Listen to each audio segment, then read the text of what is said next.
I'm Deanna Meyer with DGR, and I'm Ertz, Wildlands Defense. we're just here to talk about the Prairie Dog campaign that we just did about a large colony of prairie dogs here in Castle Rock. I was really concerned about it and was trying to figure out how to do something so that we could stop them from being killed. And so I was lucky enough to bump into Brian over here with Wildlands Defense, and we started just forming a very effective campaign that ended up really putting this whole situation in the spotlight and making some good opportunities for prairie dogs and prairie lands. Can you tell us a little bit more about the background, about what the situation was that you were Yeah, so there was reacting to? going to be a big, huge mega mall, still is. It's one of the, it was in an article, it was quoted as one of the nation's largest malls. I don't know if that was necessarily true, but it's pretty big, 166 acres of mall. And it was going over one of the largest prairie dog colonies in Colorado's front range that's left. So I've watched them for a really long time and really loved that particular colony and wanted to see what we could do to help save the prairie dogs, get them relocated, and stop the destruction. So what's your interest in prairie dogs? I've always really loved prairie dogs and any kind of life, but that was one of the colony. I've seen so many colonies just die. Here in Colorado, they're just like exterminating all of them. Most of them have been gone. So before I noticed, I had watched a large prairie dog colony for years, even knew about it when I was younger. And I saw one day it was there, everybody's happy, babies are running around. The next day I came out there and the whole thing was totally gone. Every single prairie dog gone. And so I got really worried about this particular site because it was the next largest colony that I had seen. So I called the town and found out that it was indeed going to be a huge construction was going on top of it. And that was about a year or about 8 months before I got real involved, because they told me that nothing was going to happen on that site till at least 2016. And then in November that article came out about how the nation's greatest mall just got approved. So what would you say to people who said that prairie dogs are just pests and it's no big loss? Well, prairie dogs are a keystone species and they hold all the prairies together, and they're extremely important to the land. Well, and they, 200 species depend on them and more. That's just mammals. And they form a very huge ecological importance on the landscape, and they're at less than 1% now of their habitats left. So they're in a lot of danger. So how did this first play out? I understand it started around January of this year? Yeah, in November that's when I saw the article about this mall, and then I started talking with other activists and Derek Jensen, really concerned about the whole prairie dog colony and what I could do, and we were just kind of scrambling, didn't think that we'd have much leverage at all, and that we did not think that we were going to be able to save them, but we were trying to get as many people as we could involved, like Wild Earth Guardians and Prairie Dog Coalition, which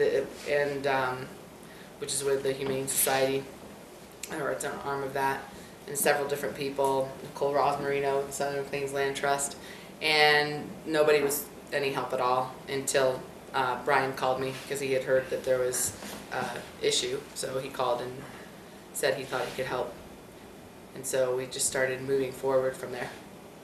So what was the developer's reaction when you first asked them to help you relocate the prairie dogs?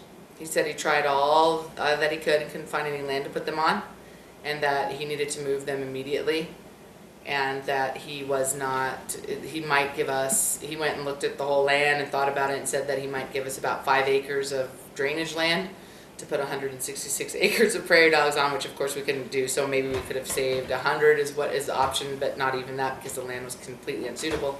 So he was entirely not willing to postpone or do anything to help with the prairie dogs. He said that. And was timing an issue with respect to relocation? For him, yeah. And how about for the prairie dogs?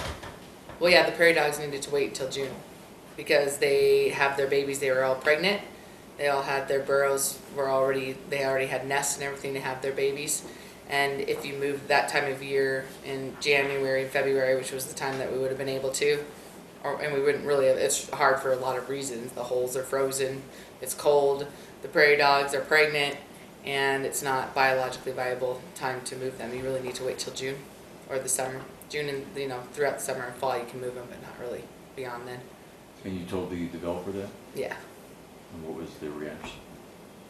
He said that he wasn't, progress is progress. Can't stop progress. Okay. So he was not going to entertain that at all.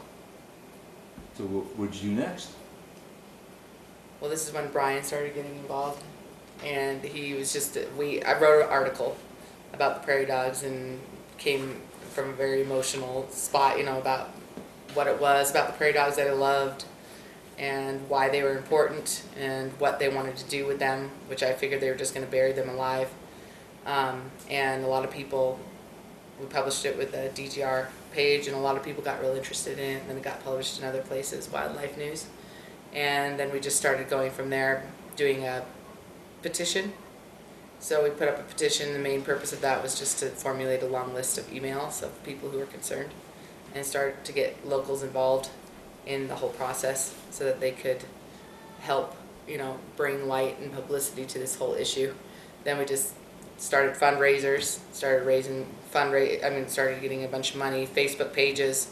The Facebook page, Save the Castle Rock Mall Prairie Dogs, started that, and then just started really hitting the whole media, social media, created a website, and started getting the word out that way, and putting pressure on the developers through public opinion and showing up at all the town council meetings. So, Brian, why did you decide to get involved? Well, it's what I do, and it was a unique circumstance in that there was an imminent threat to the prairie dogs, and there were a number of things that could be done that weren't being done, and so I got a phone call and somebody asked for help. That's what we do with our members, is if there's a wildlife or a landscape issue, we give an initial assessment as to what can be done and then decide whether or not it fits with our mission. So this did. And primarily, when I get calls from members or others, typically they just want us to deal with it. Whereas with Deanna, she was really willing to do the things necessary to make it effective. And so that's one of the things that really helps with respect to if you're going to put your own time into something, it's good to know that the people on the ground are going to be helping as well and carrying the water. So that's why Wildlands Defense got involved. Okay. What were some of the things that you identified initially that could be done that weren't being done yet? Well, the publication, so galvanizing media, for example. So online, prairie dogs are a very charismatic species. Illustrating that fact and putting out some feelers as far as public support, making a call to the developer, assessing the regulatory framework or the laws that exist in the municipality and whether or not there would be any hooks or any leverage from that perspective, and then engaging the conversation as far as the economic interest, the developer in this case, really giving them an opportunity to do the right thing, and giving them a choice with respect to how wildlife advocates would pursue the situation. So all of those things, a basic assessment of the landscape and of how it was going to unfold. You putting your finger up in the air and seeing where the wind is going with respect to things, and there were a lot of opportunities for pressure to mount, to make it a compelling case to do the right thing in this circumstance, and not, you know. So that's why other people weren't doing it, other groups weren't doing it, and we called the other groups to see their willingness to help out. We're in Idaho. There are plenty of wildlife groups in Colorado, and once we assessed that and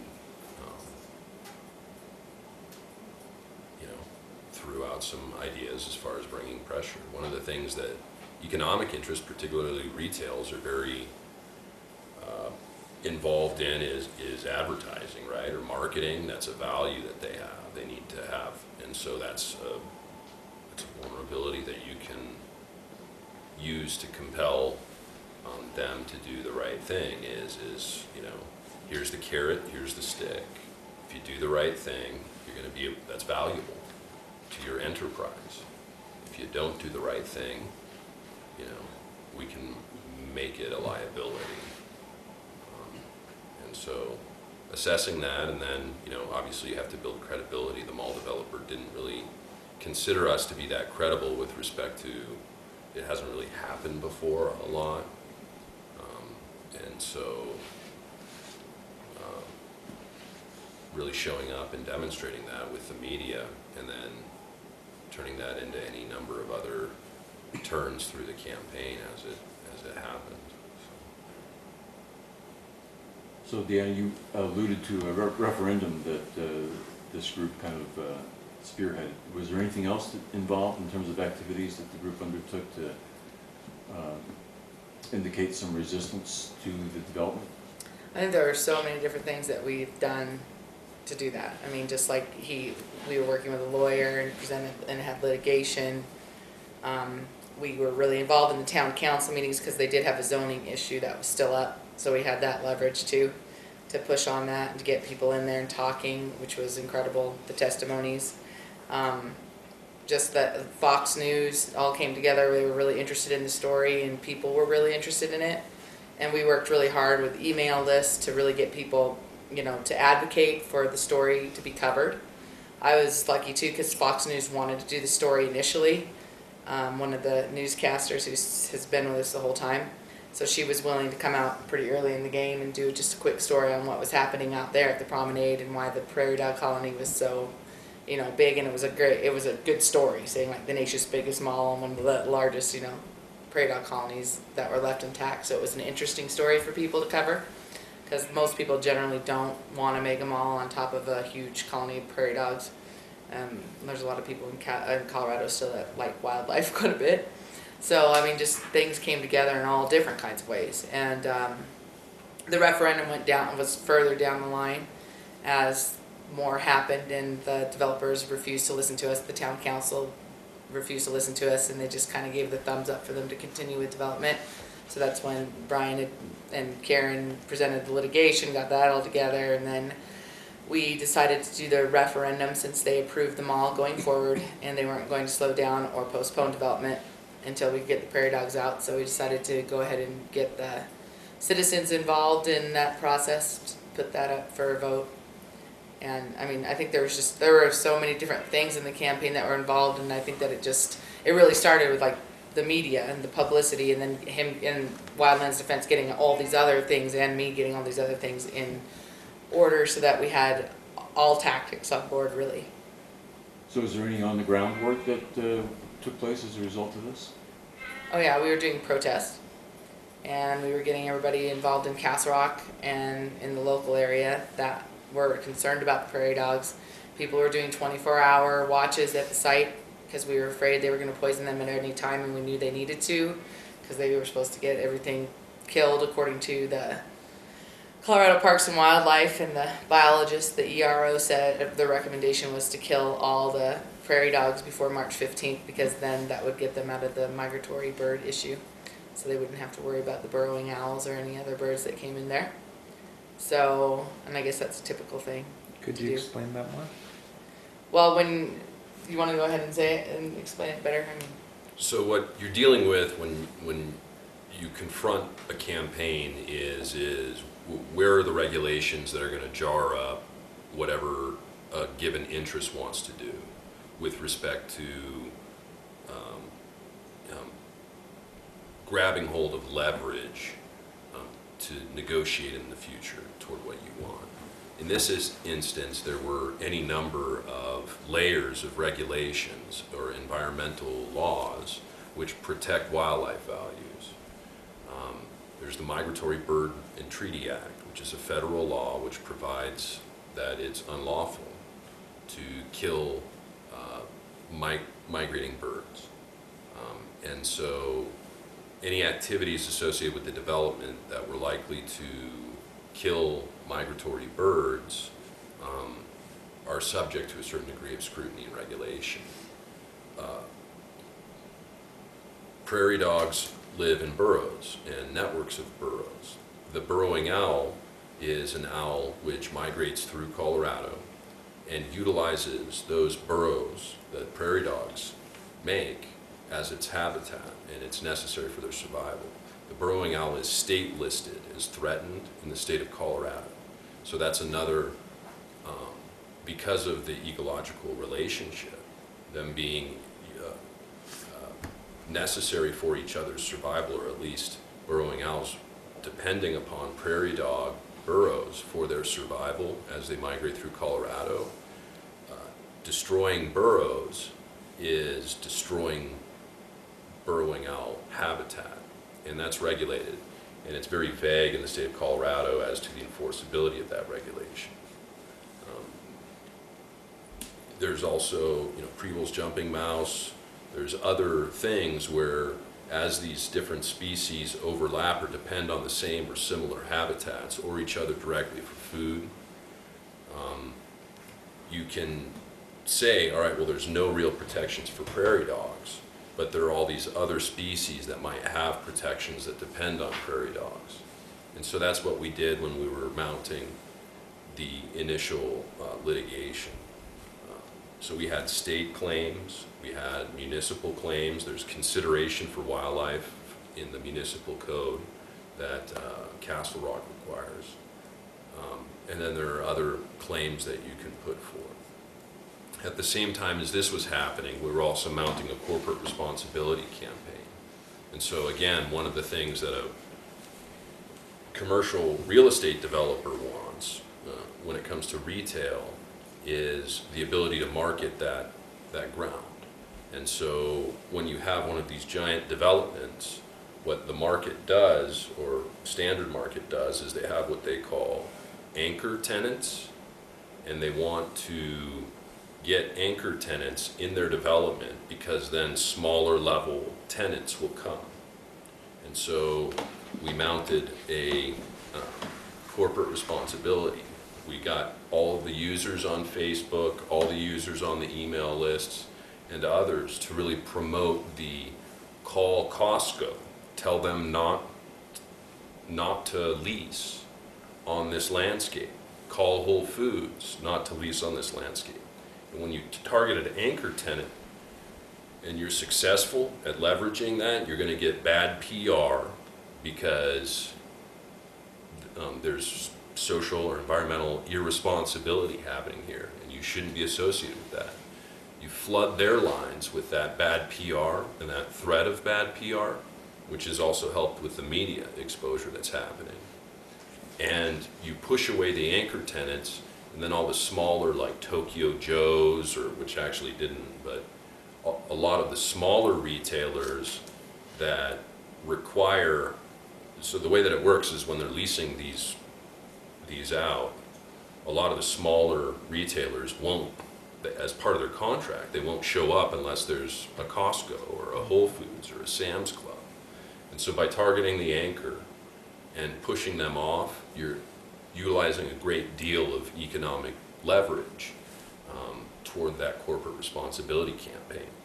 And you're communicating to the developer that, look, economically, it's more valuable for you to work with us here and do the right thing by waiting on the development and relocating the prairie dogs at a later time, at a biologically viable time. So you've got the lawsuit, which with the burrowing owl claims and other wildlife claims, you've got the corporate responsibility campaign at the same time. You've got the lawsuit helps because you can, there's that time frame, it was March 15th, where the burrowing owl, it's an arbitrary time frame. So if there's a burrowing owl, and you get to snap a photo of a burrowing owl on the landscape at issue, that'll halt construction, right? And then March 15th, they didn't, if you're going to do it after March 15th, then that's typically when biologists say that burrowing owl will start coming through the area, and so they need to do a survey. And so they really needed to get all those burrows sealed before March 15th, otherwise that would prompt a burrowing owl survey. And if burrowing owl were found, then it halts it, right? And so getting that restraining order, or the temporary restraining order injunction in the court, that motion filed, while the corporate responsibility campaign is happening, while people are protesting on the site, all of these things are happening at the same time. Different mechanisms of involvement, public involvement, law, media, and then even utilizing the corporate responsibility campaign or the economic leverage at the same time is really important, so that if one starts to atrophy, you can really pivot your resource and your energy into another one that tends to be more effective. And so having all of the feelers out there, and then which one works, go with that, but still have the others on the burner just in case something happens, like what happened here, which is we got concessions with the lawsuit. They didn't want the judge to issue a temporary restraining order, so they said, we'll pony up money and settle the lawsuit out. We'll pony up money to have a translocation occur right now, which we were kind of like iffy about, because it was still before, talking about the biological, they were pregnant, there were all these issues, but they were popping fumatoxin tabs into the burrows at that time. We were able to get them to stop that, and then settle out to, translocate a number of the prairie dogs, but at least stop the extermination while it was underway. And then have these other, they tried to get us to settle all fronts at the same time, and we said no. But and then the citizen involvement and the engagement at the town council hearing. One of the best ways to get people actively involved in a campaign is to put them in front of a forum that's supposed to be responsive to them, and then to watch that forum not be responsive to them. It galvanizes people, it gets them angry. Here's a democratic process where some of the most inspirational testimony I've ever seen regarding ecological values. Children walked in and said, we are the future. We want to protect our wildlife and our natural environment, wait on the development, and the town council just ignored them, and that was very upsetting to a great many people. So, mounting any number of different fronts, so that if you get a wind from somewhere, if you get a national publication, suddenly you've energized one aspect of it. Or if you have a lawsuit that's happening. And all of them fuel each other as well. So while you're doing this media campaign, you're not just asking the media to show up and cover it because it's an important issue. You're giving them little nuggets of parts of the story that are developing always. So here's what's happening with this development. It's going to kill these prairie dogs. The people love these prairie dogs.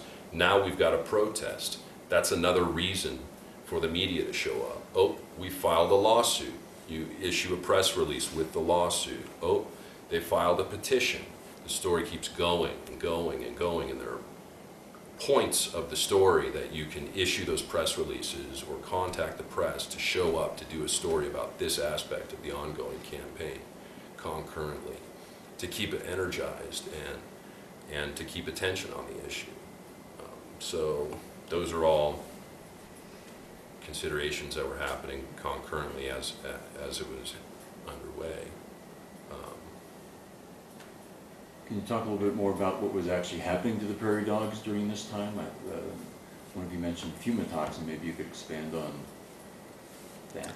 Yeah, and I mean, you were there witnessing it. You should talk about that too, because it was really, I had received a restraining order right before they dropped the pellets, so we were out there monitoring the site all the time. We knew it was going to be that week because it was the opening of good weather right before the 15th. I think they started on March 10th. So we were waiting and knew that it was going to happen probably that day. So we were all watching the site. We were always out there. And of course they pulled up and we saw them and chased them over to the Lowe's parking lot, confronted them. Then the police came up and handed me restraining papers, told me I needed to be 200 yards away from the whole site. And then they just started walking in probably about 5 minutes after they kicked me off the site and started dropping pellets down their burrows. And there was I put out an emergency call. I don't know, that first day maybe 30 to 50 people showed and stayed there, and Fox News came and did a pretty extensive film they did some really good coverage on the whole poisoning. And that really helped enrage and upset people quite a bit. What does the fumitoxin do? The fumitoxin, it's a terrible poison, and it basically, they put it in the burrows, then they put some water on it, put newspaper down, and it gases out and it causes them to bleed from internally for 2 to 7 days. And they just pretty much slowly die out, bleeding out of all the orifices of their body. And lots of them were crawling back up and dying on the surface. So people were seeing that. They also, when they were on the site for those 3.5 days, they were witnessing all the bunnies convulsing. We have film of that, and dying. Birds, red-winged blackbirds. They have several different birds in the freezer still. And somebody saw ravens drop dead out of the sky. And of course, the whole time the USDA is supposed to be in charge of that, and they were like, "Oh, nothing would ever die but the prairie dogs." And here we have all these animals dead right there in the film of it, and people going in the hospital from the fumitoxin. Kids who are kneeling right next to the burrows trying to protect the prairie dogs, and then just dropping it right in front of their faces. I mean, they were 13-year-olds and younger kids too. So it was a pretty horrific ordeal for the people who were there. So where were the police all this time? The police were on the site protecting the people dropping the fumitoxin from the protesters. And the protesters continually went up to them and asked why they weren't trying to protect them from poisons. I don't know if they were not there to protect them, they were there to protect the animal and pest control company. So then we tried all angles with that. Brian worked on a long ass document that night when the first night they started dropping it, on how they on the poison and the illegality of that, and they didn't do much, did they? Which raises a good question though. You've obviously got poisons being spread in a relatively public area, at least at the time. You've got the prairie dogs being exterminated. What kind of reaction did you get from government officials who may or may not have been responsible for either the public safety or wildlife safety? They said it was completely out of their hands. It wasn't their issue. It was the Department of Agriculture's issue, right? The Colorado Department of Agriculture. So what happens is that fumitoxin is a heavily regulated chemical. It's aluminum phosphide, which turns into phosphine gas when it combines with the moisture in the air. Heavily regulated. Federal law requires, federal and state law requires that you abide by the instructions on the label. Many of the instructions are to post signage as to what you're using, that it's being applied in a given area. The animal pest control specialists, is that the name of the exterminating company? Yeah. They failed to post signs.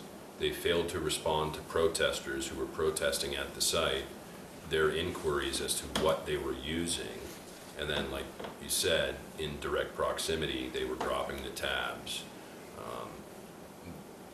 It was a horrible, flagrant disregard and I would say a belligerent application of a really horrible chemical at a landscape level. So I argued with the CDA, the Colorado Department of Agriculture, and the EPA, who are still ongoing investigations are underway.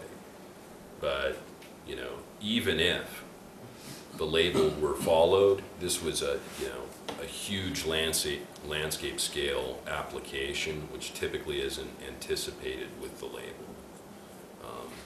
And clearly the mass application of fumitoxin was having consequences. So with that petition, we were concerned about a number of children that were exposed to fumitoxin and later treated, medically treated, adults that were exposed to fumitoxin, and then obviously the animals that were killed during the exposure of fumitoxin, including migrating birds. The Migratory Bird Treaty Act proscribes the killing of those birds, and they died. The police maintained that it wasn't their jurisdiction to enforce apparently state law. Totally not true. The CDA took a hands-off approach. A lot of times these agencies like the Colorado Department of Agriculture are really captured by agricultural interests, and so they're really pro-use. So fumitoxin, the EPA normally regulates that. They had delegated that to the state bodies. There's rules delegating jurisdiction over the regulation of these chemicals and to state bodies. And so the state really didn't know what to do. They were largely unresponsive and claim that an investigation is currently underway, but we'll see. So it was a horrific situation. Okay. Sounds like there's 3 collective parties involved in this whole scenario. There's the developer, there's the town council / local government, and then there's the activists. How would you describe the relationship among those 3 parties, in broad terms?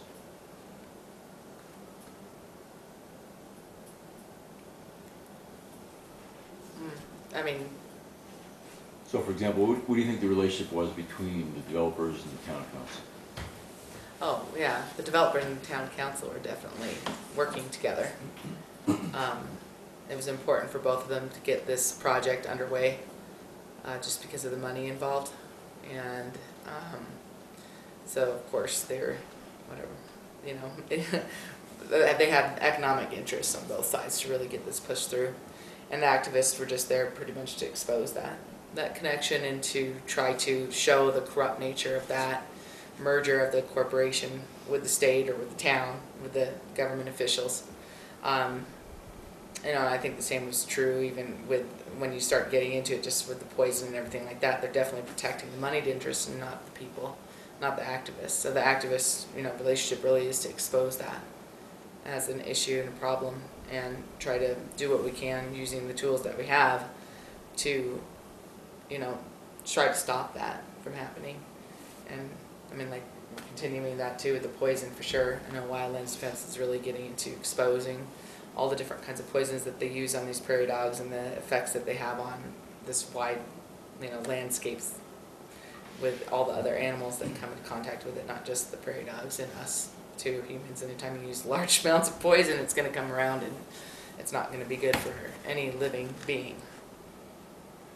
So how would you characterize this group of activists that you were involved with? I know they've sometimes gone by the name Prairie Dog Liberation Front, and that doesn't necessarily include everybody that was involved, but that seemed to be kind of a core group of activists. What was this group like? I think the activists that we were mostly brought together, I mean, that's like what any group of activists is like. It's all a wide range of people with different philosophies, different beliefs, but everybody did come together over a concern of the prairie dogs. And some people were involved because they liked drama, some people were involved because they wanted to do something, some people were involved because they really cared about wildlife. And then there were, you know, other people got involved because they were concerned about growth. Lots of people didn't want the mall at all, and lots of people got involved and didn't know anything about prairie dogs and started to learn about that and started to think, well, that's not right. So it was just a wide group of people coming together who wanted to help change the situation that we saw out there. And yeah, I mean, it was a lesson for me as an organizer on the ground, just of how difficult it is when you have interpersonal relationships involved in a group like this of people coming from such different backgrounds. Lots of people in Castle Rock are very conservative and just trying to work around, not radical. They don't understand the roots of the problems. I'd say the majority of the group did not, and still does not, understand a systemic problem, and they just had very narrow focus on what they were fighting for. And it was a good, I guess, learning experience for me and for everybody else involved, of just how difficult activism can be when interpersonal dynamics come into play. Okay. It is, I think, commonly accepted that you're one of the leaders of this group, and we net in an accusatory sense. But what do you see, if you could expand on that just for a minute, what do you see as some of the challenges associated with working with a group like that? Well, I mean, it depends all on the different parts of the campaign and what stages you're at. I mean, when we were doing when everybody was trying to protect the prairie dogs, it's very enticing, and it's a very meaningful thing, and people were extremely good at it. I mean, we had a 24-hour patrol. People were always there for the 2 hours and in contact and saying what was going on.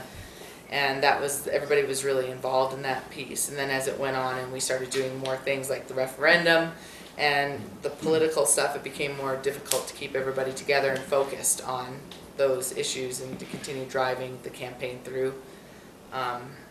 I also think we had an advantage because people did see and witness those animals die, and so that they were really willing to do something and to really take it an extra step, because they wanted to see some kind of action taken against the developers and the town council, to show them that that was not going to be accepted. And it did make us really bond together. I mean, I was getting on conference calls, we had between 20 and 25 people every single night for quite some time, for a couple months at least, and that's pretty incredible on conference calls, and it's also difficult.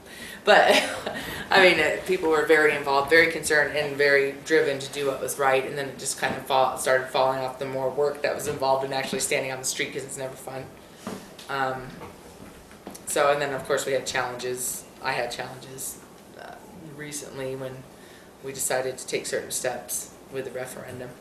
Would you like to expand on that?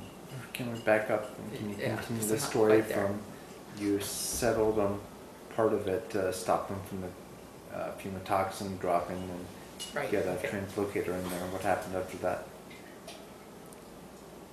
Yeah, this is so much happened during that. But no, okay. So then that was mainly the lawsuit. We were able to bargain and try to get these prairie dogs relocated, and a group of people came in to do that.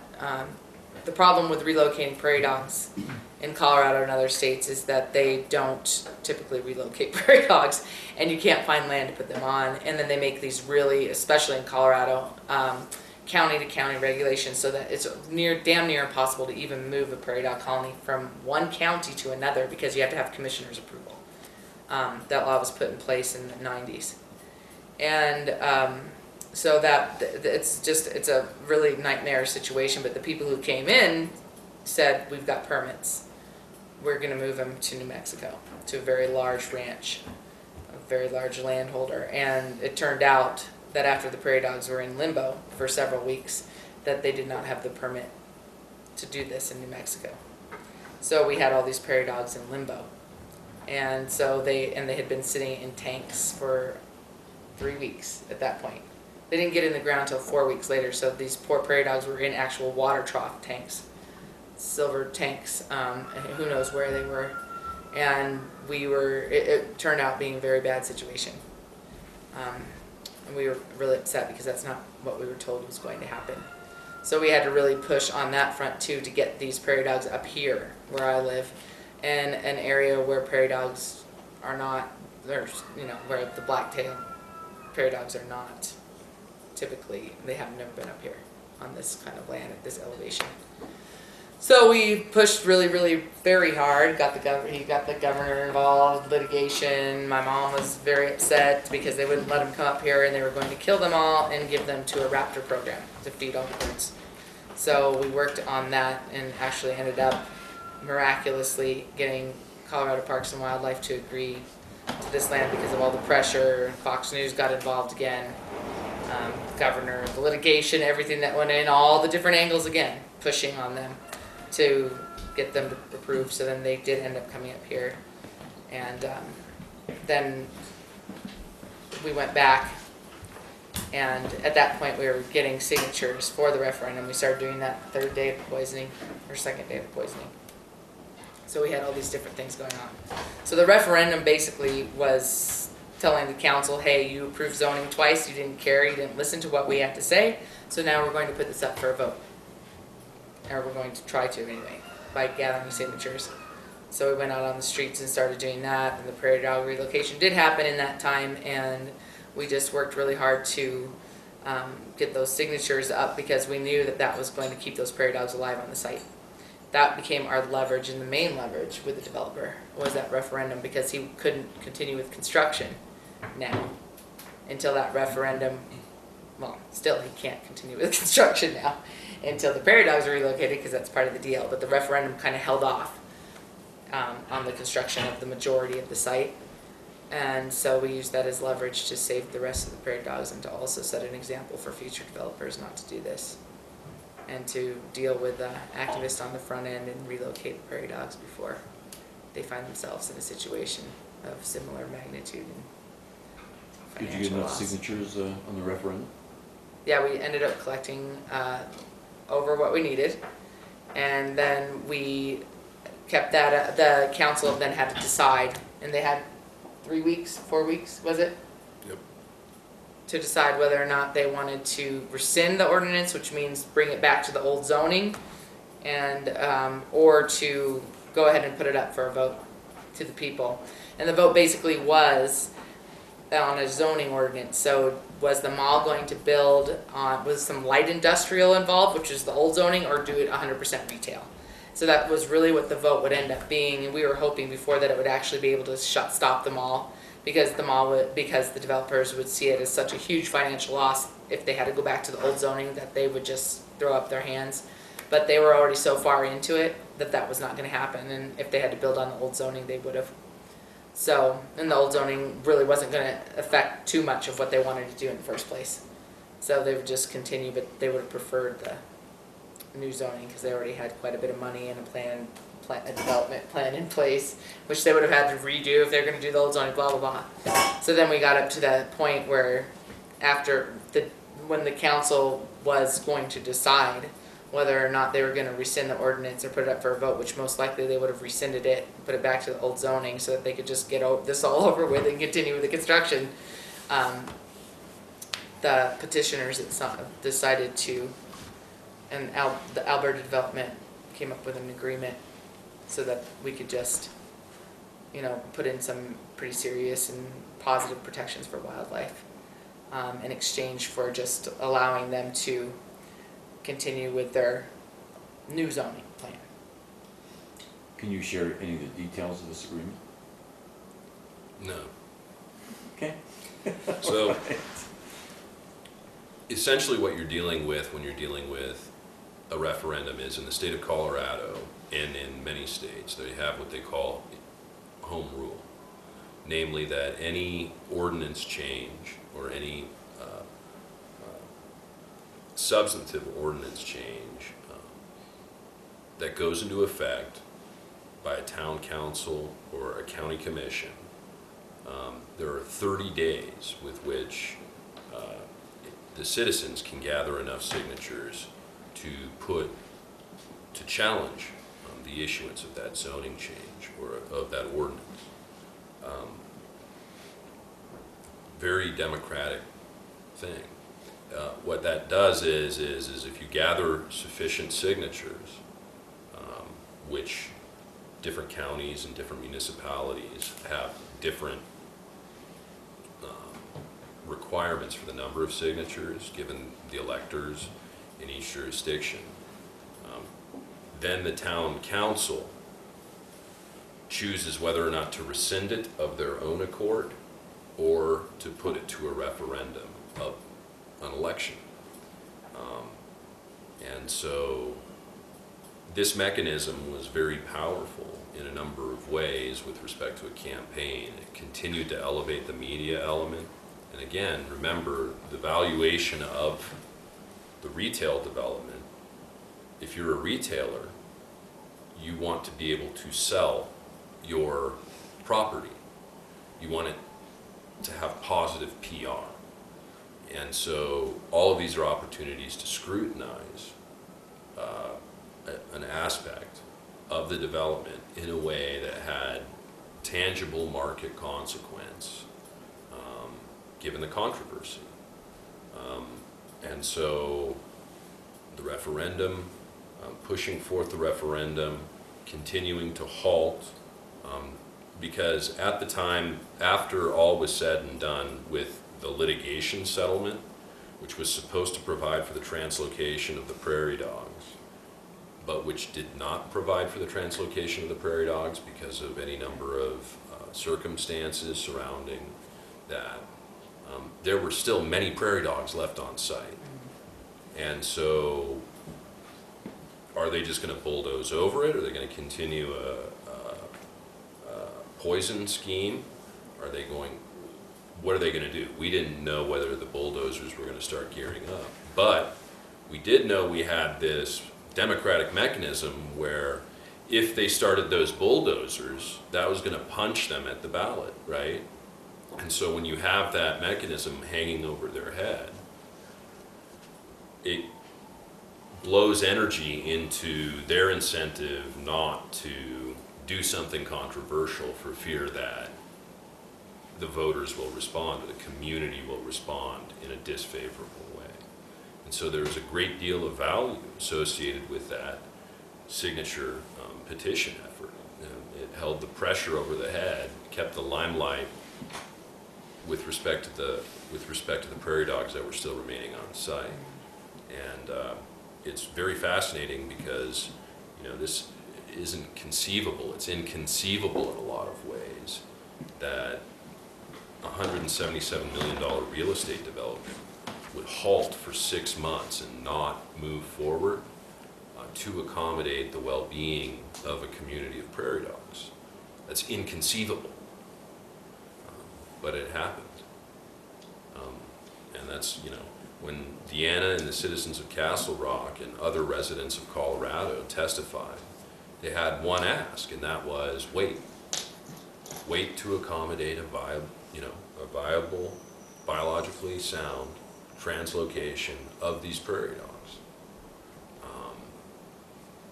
And everybody said it couldn't be done. It was impossible. It wouldn't be done. It's just not. It doesn't math out or whatever. It doesn't make economic sense. And the referendum, the litigation, the media, the corporate responsibility campaign, the bad PR, all of it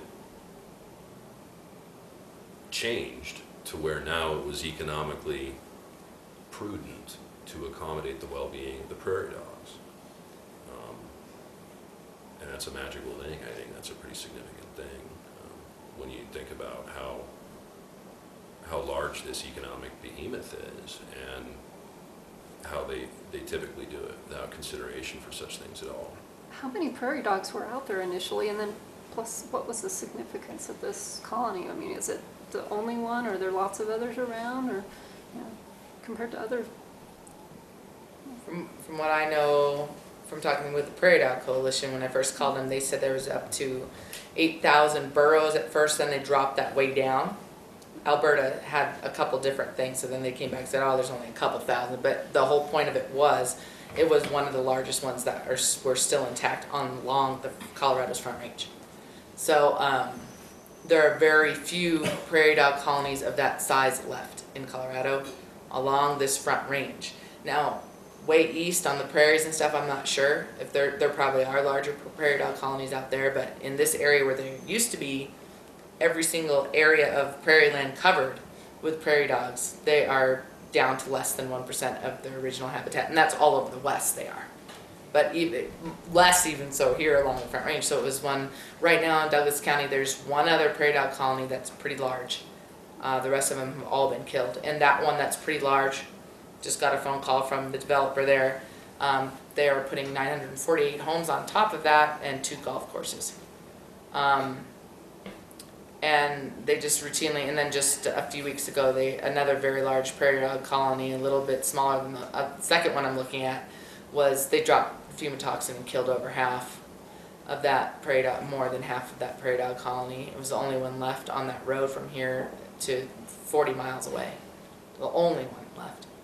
And they pretty much had killed that one off. Yeah, it's just on that site there, I would guess, because I think there's about 5% were left or less of the survivors, and there was about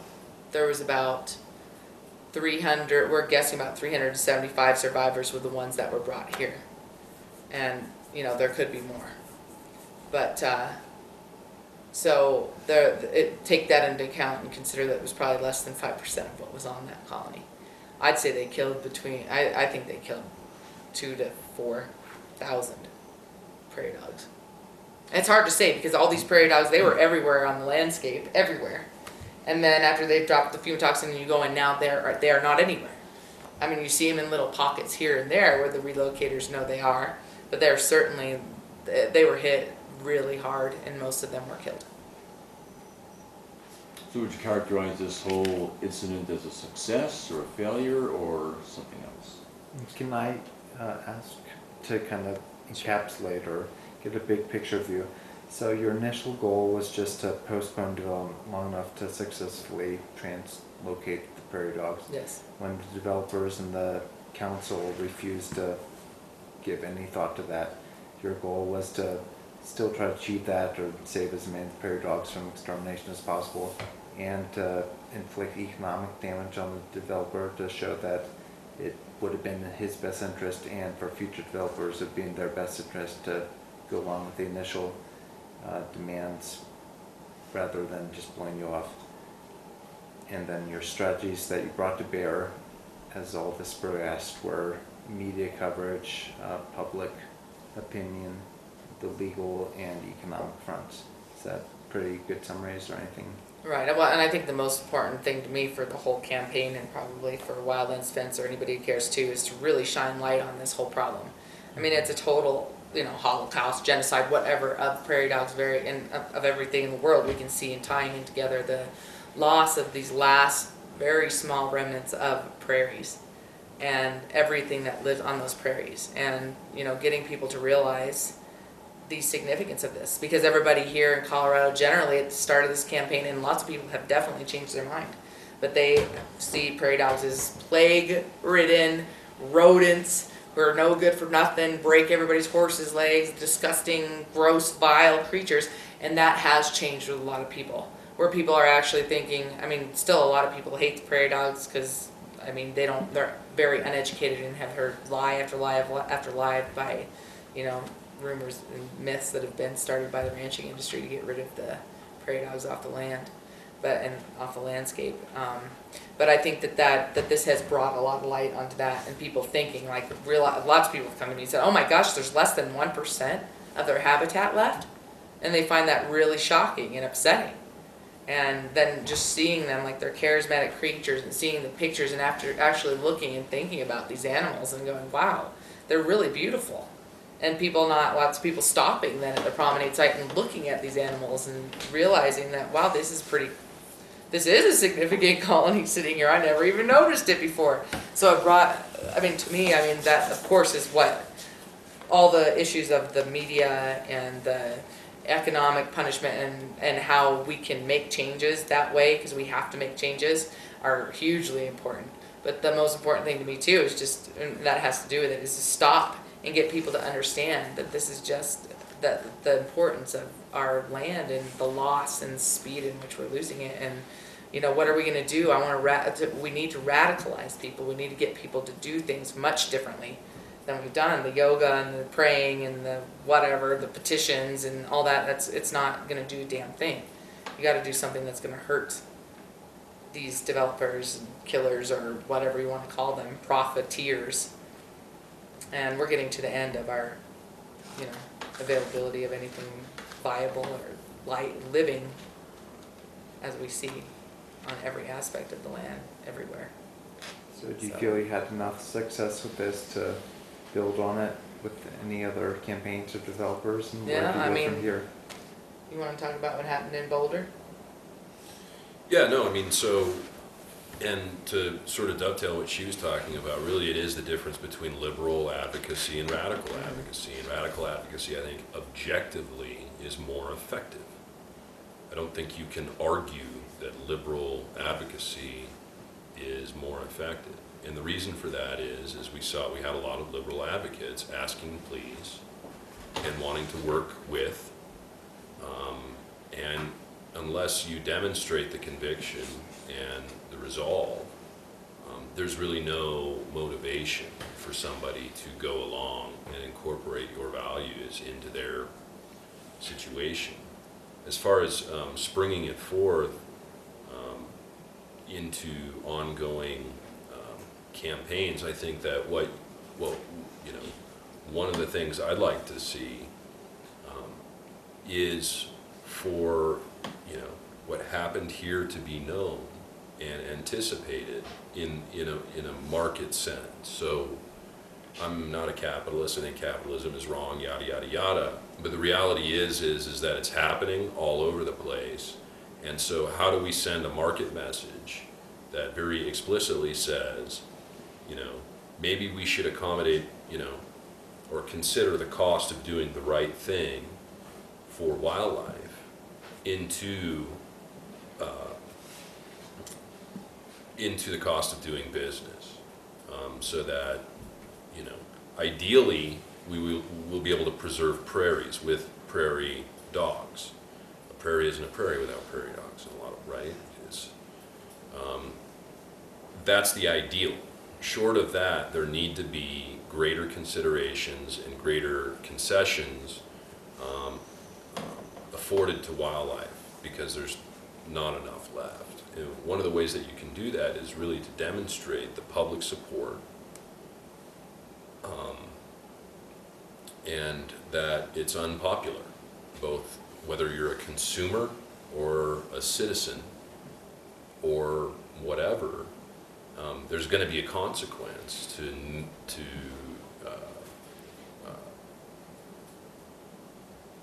destroying life like this in such a wanton way. And so organizing that compassionate sentiment to create that condition, and exploring which ways work, which ways don't work, very important. As far as Boulder, we've seen consequences in a number of places in Colorado. One example is Boulder, where there was a county commission entertaining want to do a revegetation plan. They had a prairie dog colony on that, and they knew who we were, and they knew what was happening in Castle Rock and all the controversy that was happening, and that revegetation plan, which included the extermination of a colony of prairie dogs, was tabled when we made a phone call showing interest in why they were allowing an extermination of a prairie dog colony for a revegetation plan for a wild, or it wasn't a wild horse, but it was a horse rescue sanctuary. So changing, the way people consider the significance of prairie dogs can happen. And if you create an unfettered, stinky disaster in Castle Rock, people are going to not want that where they are and with what they're doing. And so you have to be willing to lean into controversy and the radicalism in that sense. So is the main difference that you see between liberal advocacy and radical, that the liberal strategy tends to just ask nicely, and the radical strategy backs it up with threats of force and then actual force if the petitionees say no. So in this example, rather than just circulating a petition that said please don't kill the prairie dogs, you use that to use the contacts of people on that list to then make phone calls and get some of the major anchors to back out, and also proceed with the lawsuit and the other strategies. So is that the main difference, the use of force versus just asking? I'd say, yeah, adversarialism, a willingness to lean into adversarialism might be the better word, Okay. versus collaboration. But really enfranchising the compassionate voice into tangible action that has consequences, and being okay with those consequences being painful to the adversary. A lot of what you see in advocacy nowadays is a not want to be controversial, or a not want to be seen as negative, or an aversion to political controversy, not partisan politics, but to being called negative or radical, or, you know, as if radical is a pejorative word, which it's not. But it's really, for me, it's really that the issue here is the well-being of the prairie dogs, not my vanity, right? Or not my organizational expediency, or not my want to collaborate and believe that we can kumbaya our way into a better world, because it's not effective. And unfortunately, I mean, it is effective in certain contexts if it's, you know, respected and there's solidarity, and that pluralism associated with the environmental movement is very effective in a lot of ways. When it can also tear us apart at the seams. But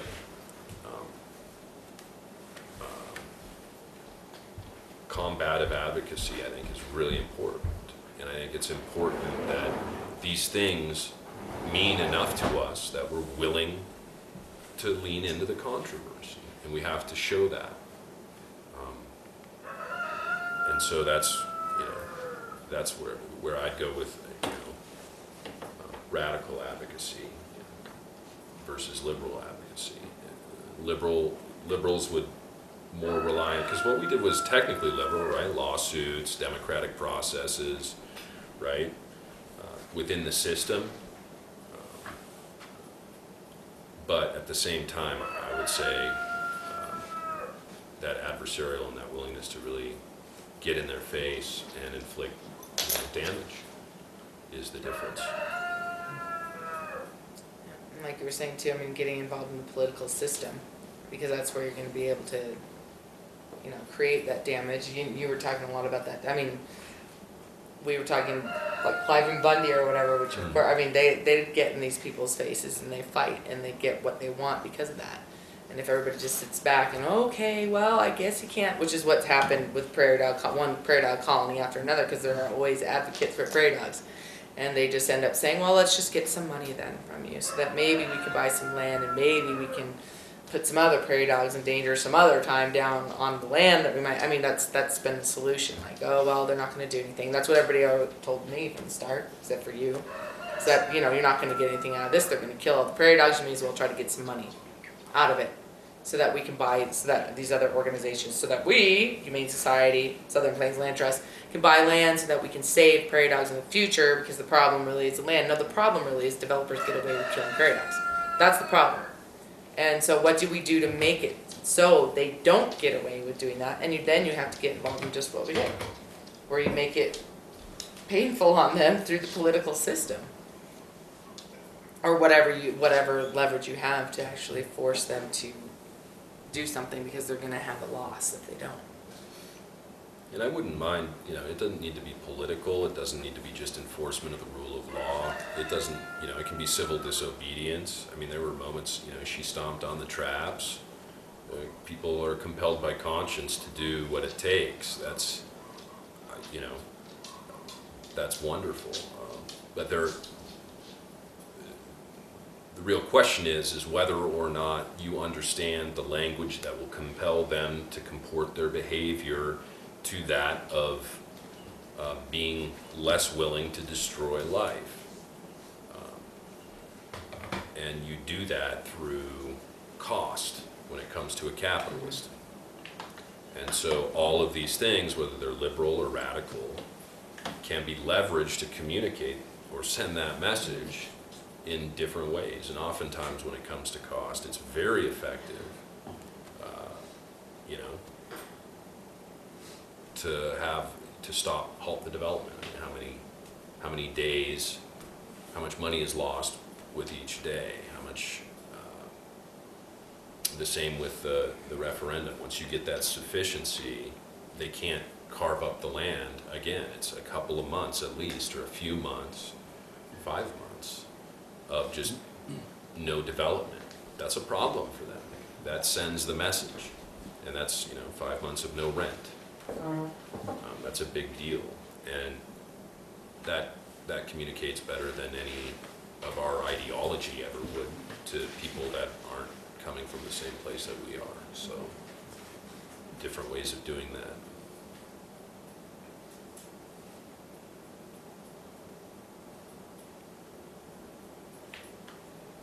Any final comments for us? I think we're out of questions.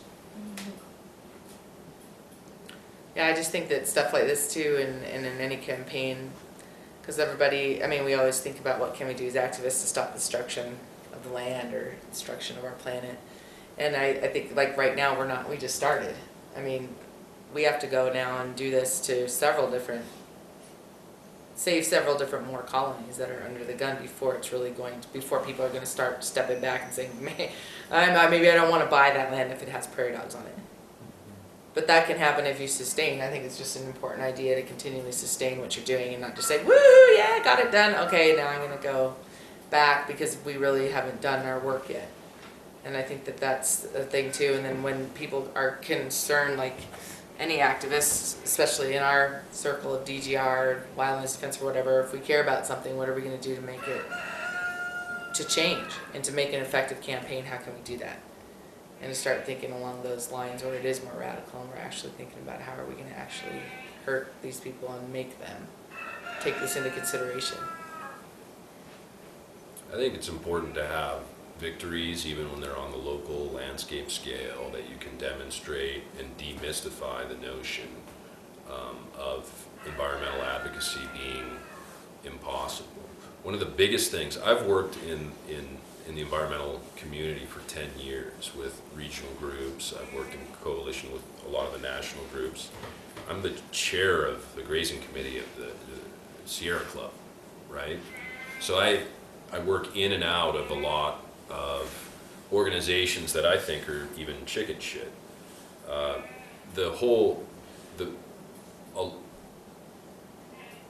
The biggest encumbrance, the biggest problem is this overwhelming notion of we can't do it, or we know better than to do it. Because environmentalists are some of the most brilliant people I've ever met.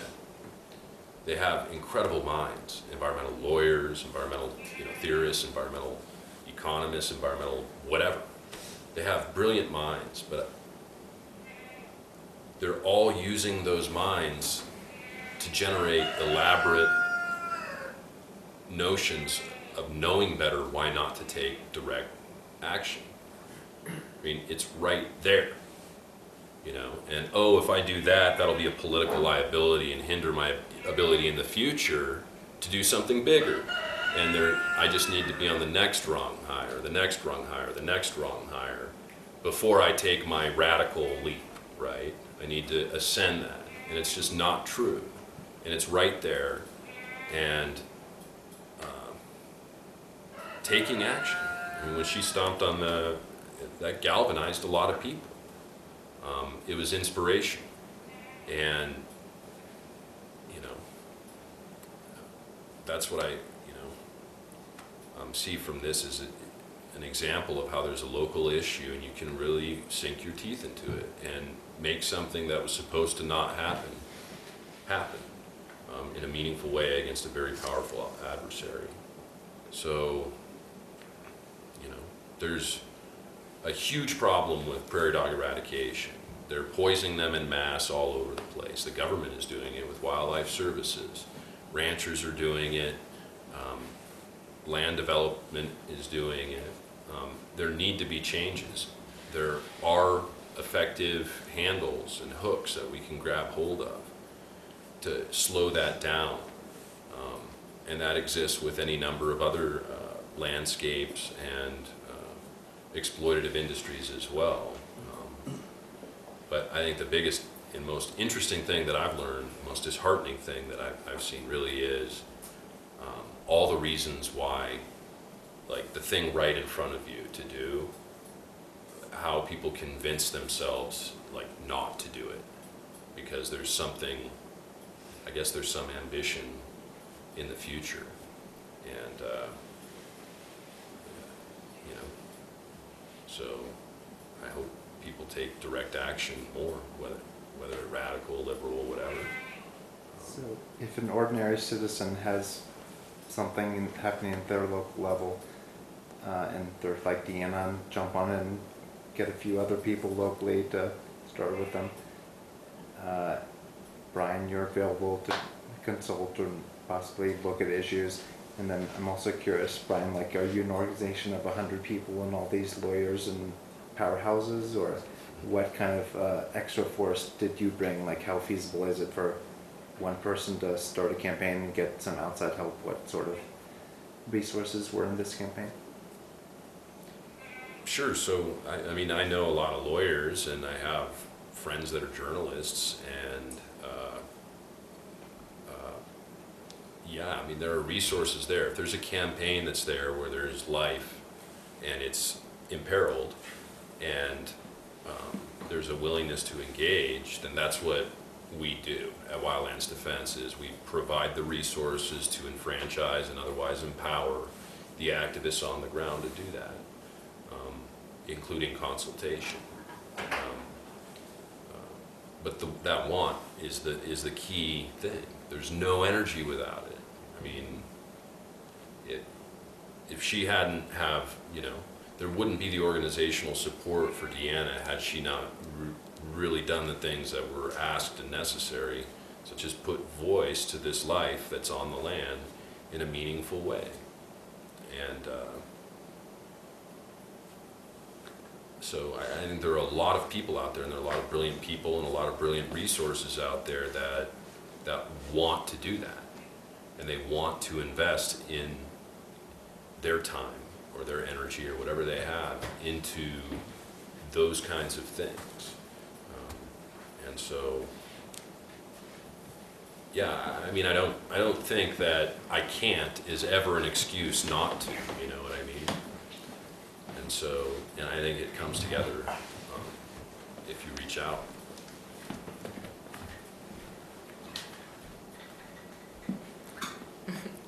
I agree, and it's just having that passion and care and putting it to action. Because it wasn't easy. That was I mean, we put a lot of time and hour and heart and passion and everything else into this, and it's just the willingness to be able to do that. That really needs to happen a lot more with lots of different people who really care.